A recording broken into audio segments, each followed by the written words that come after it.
எதிர்பார்ப்பை எகிர வைக்கும் தளபதி 69 ராஜமௌலியின் கனவு படம்.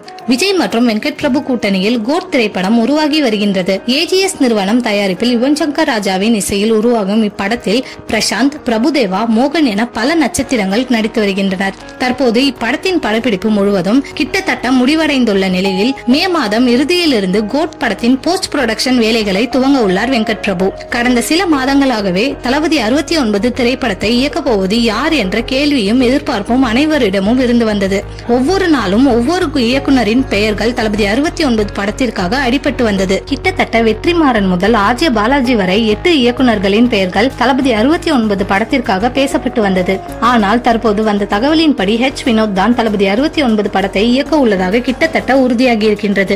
இந்நிலையில் இப்படத்தின் அதிகாரப்பூர்வ அறிவிப்பு ஜூன் மாதம் விஜயின் பிறந்த நாளை முன்னிட்டு வெளியாகும் என எதிர்பார்க்கப்படுகின்றது. அதற்கு முன்பே பிரபல முன்னணி இயக்குனர் ஒருவர் இக்கூட்டணியை உறுதி செய்திருக்கின்றார். அவர் வேறு யாரும் அல்ல, ரன், சண்டை கோழி, பையா போன்ற வெற்றி படங்களை இயக்கிய லிங்குசாமி தான். இந்தியாவின் பிரம்மாண்ட இயக்குனர்களில் ஒருவர் ராஜமௌலி. நான் படத்தின் மூலம் கவனம் ஈர்த்த அவர் பாகுபலியை இயக்கியதன் மூலம் வெகு பிரபலம் ஆகிவிட்டார். இதன் காரணமாக அவரது இயக்கத்தில் எப்படியாவது நடித்துவிட வேண்டும் என நடிகர்கள் ஆர்வத்தோடு இருக்கின்றனர். இவர் கடைசியாக RRR படத்தை இயக்கியிருந்தது குறிப்பிடத்தக்கது. பாகுபலி படத்தின் முதல் பாகம் பிரம்மாண்ட வெற்றியை பெற்றது. 300 கோடி ரூபாய்க்கும் மேல் வசூலித்தது. அதே போல் அந்த படத்தின் இரண்டாம் பாகமும் 500 கோடி ரூபாய்க்கும் மேல் வசூலித்தது. ஒவ்வொரு காட்சியையும் படு பிரம்மாண்டமாக படமாக்கியிருந்தார் ராஜமௌலி. இதன் காரணமாக படத்தின் நாயகன் பிரபாஸ் இப்போது ஒரு பேன் இந்தியா ஆர்டிஸ்டாக வலம் வந்து கொண்டிருக்கிறார். அது மட்டுமின்றி தென்னிந்தியாவின் படங்கள் பாலிவுட்டிலும் வசூலை அள்ளலாம் என நிரூபித்த படமும் பாகுபலி தான். சூழல் இப்படி இருக்க தனது பிரம்மாண்ட கனவு படம் குறித்து ஓப்பனாக பேசியிருக்கிறார். பாகுபலி படத்தின் அனிமேஷன் வெளியீட்டில் கலந்து கொண்ட அவர் பேசுகையில்,